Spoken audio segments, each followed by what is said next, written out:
درود رفقا، بعضی غذا فقط خوشمزه نیستن، با اولین لقمه یه حس خوب و موندگار براتون میسازن. این غذای اصیل اصفهانی هم دقیقاً یکی از همون هاست. وقتی طعمش رو امتحان کنید دلیل محبوبیتش رو کاملا درک میکنید. بریم که با همدیگه طرز تهیه‌اش رو ببینیم.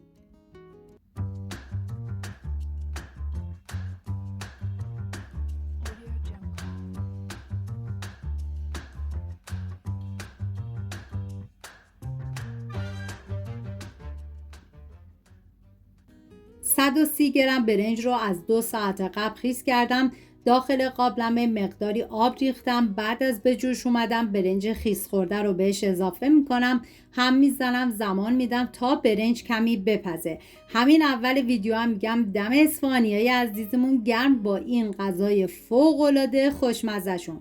و همچنین نیاز به 250 گرم باقالی تازه داریم که بعد از اینکه برنج کمی پخته شد باقالی رو بهش اضافه میکنم، هم میزنم، زمان میدم تا برنج و باقالی کاملا پخته بشن و بعد از پخته شدن آبکش میکنم و زمان میدم تا مواد کمی خنک بشن. توی این فاصله میریم سراغ پیاز. نیاز به 3 عدد پیاز داریم که من با استفاده از دنده درشت رنده میکنم و بعد آب پیاز رو میگیرم. من اندازه ها رو هم در طول ویدیو میگم، هم داخل دیسکریپشن نوشتم. سبزی تازه معطر شامل تره، شوید، ترخون و مرزه و ریحون هستش که من از هر کدوم یک دسته استفاده کردم. ریز ریز خورد میکنم. خورد شده این سبزی باید 350 گرم باشه. 400 گرم گوشت چرخ کرده رو میریزم داخل یه ظرف و پیاز آب گرفته شده رو بهش اضافه میکنم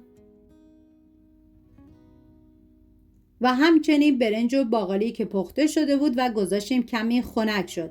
من غذاهای سنتی زیادی درست کردم که لینکش رو داخل دیسکریپشن گذاشتم. دوست داشتید ببینید، درست کنید و از خوردنش لذت ببرید. سبزی معطر خورد شده هم به بقیه مواد اضافه میکنم، همراه با یک قاشق غذاخوری سرپر شوید خشک. ادویه هم شامل فلفل سیاه، زردچوبه و نمک هستش. اگر اولین بار این کوفته رو درست میکنید چند نکته خیلی مهم داخل دیسکریپشن نوشتم که حتما مطالعه کنید و باید مواد رو ورز بدید. من به مدت 1 دقیقه ریختم داخل غذاساز و بعد به مدت 2 ساعت میذارم داخل یخچال. بعد از 2 ساعت از یخچال خارج کردم و به اندازه 1 پرتقال از مواد رو ور میدارم. مواد میانی کوفته کاملا سلیقه‌ای هسته، شما از هر چی که دوست داری میتونین استفاده کنید. من کوفته اول رو از آلو و پیاز چیپسی استفاده کردم و کوفته های بعدی رو از زرش و پیاز چیپسی. و باید کوفته ها رو ببندید. دقت کنید که هیچ درز و ترکی نباید داشته باشه. واقعا این یکی از خوشمزه ترین غذای سنتی بود که من تا به امروز درست کردم. ترکیب برنج، باقالی، گوشت و سبزی های معطر طعمی کاملا متعادل و دلچسبی این غذا میده. هم عطر فوق‌العاده‌ای داره، هم هر لقمه‌اش پر از حس تازگی و اصالته و اینکه واقعا هم ارزش امتحان کردن داره. کوفته بعدی رم پیاز چیپسی میذارم و این مقدار مواد من تقریبا 10 تا کوفته شد و این غذا برای 5 نفر در نظر گرفته شده. شما بر اساس تعداد نفرات مواد رو کم یا زیاد کنید. بعد از اینکه کوفته ها رو آماده کردم به مدت نیم ساعت میذارم داخل یخچال.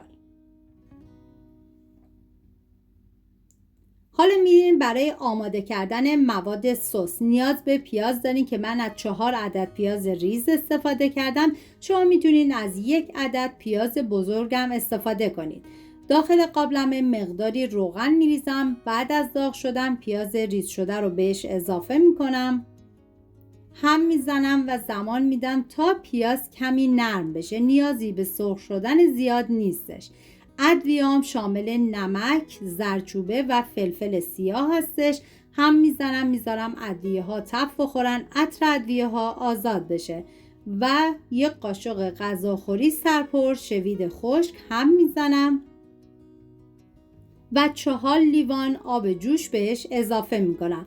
و بعد کوفته ها رو میذارم داخل سس. 1 ساعت اول درب قابلمه رو اصلا نذارید و کوفته ها رو به هیچ عنوان تکون ندید.